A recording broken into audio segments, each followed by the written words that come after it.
we're meeting what we need to do, we're throwing equipment at it, but we're not gonna need everything, right? So we're gonna start cutting things fairly quickly, but we have to show that we have the equipment. It's obviously the old adage, it's better to have it not need it than need it and not have it. If it's gonna take 3 hours to get a skimmer out there, you don't wanna get out there and then find out you need it. You get it going, you turn it around later. So demobilization and getting a demobilization plan written very quickly and very early is very important. The situation unit leader, they're the ones that are setting up the displays around the room. They're making sure that they're kind of like the town crier. We're going to talk about that in a little bit greater detail later. But they've got some assistants too. The display processors, they're the ones that are making sure that we got these big charts back on the wall. One of them is falling now, but that's okay. But we have the big charts. We have to make sure that we have the equipment that we need to print those. We have to have a plotter printer. If we don't have access to a plotter printer, where do we got to go to get that? Where's the nearest FedEx or Kinko's or wherever we need? Very important job. We have to get what we need because these walls in an actual incident are going to be plastered with all kind of documents all over the place, and they need to be able to be read by folks that, and that's another important thing, is folks that are standing back away from them. You don't want the people to get right up on the forms, because, especially maps and diagrams of the vessels, because what happens? People tend to get their pen out, start writing on it and making notes, and then pretty soon the chart that you're looking at is totally useless. So you want to kind of keep them back. They've also, the situation unit leader has the field observers. The field observers are out there making sure that all the counts, if we say we're supposed to have 5 skimmers out there, well, we only have 4. What happened to the last one? Let's make sure we got the counts right, because that comes back to the situation unit leader who was talking to the resources unit leader on the other side of it here, because they've got folks that are counting all the equipment, and it's a big convoluted mess if you don't have a lot of folks out there helping you. The resource unit leader, to just touch quickly on them, one of their big things is to make sure that the counts are correct. Just like when we checked in out here yesterday afternoon and this morning to get your credentials, you want that same thing at your incident command post, because you want to make sure you have control over who comes in and out of the command post.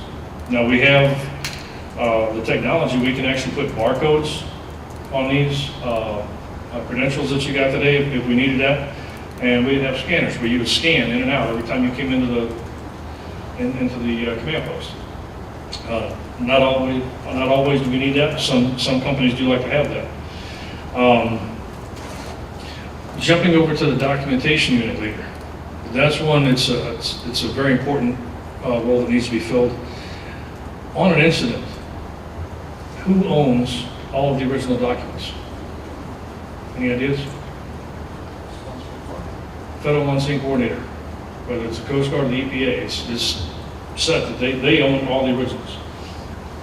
So you have to have a documentation unit leader that's a very strong documentation unit leader that can take all the originals, make copies, keep the originals separate, mark them as original, keep them where they need to be, and then also we're going to talk later about where do the copies go, who all needs copies, who all wants copies. So that's all that needs to be taken, and you need a very strong person, very organized person as your documentation unit leader.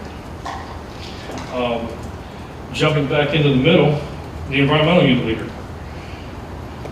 Now, do you guys have folks in your company that are environmental folks, environmental scientists that might fill that role? You might lean on them.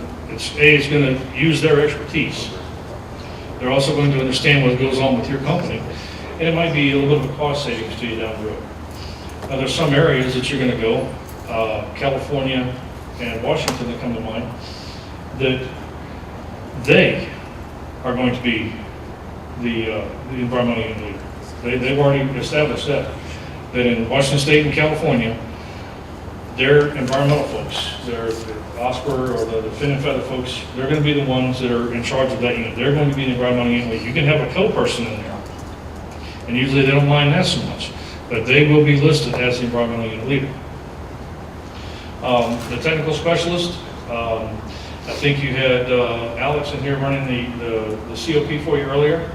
The last presentation, GIS specialist, the one that does all the mapping and everything. What other kind of technical specialists might you use, might your company even have? Say again? Naval architect. Naval architect, absolutely. You probably got maybe a couple of those on staff. So that's somebody that we'll use and may come in very handy.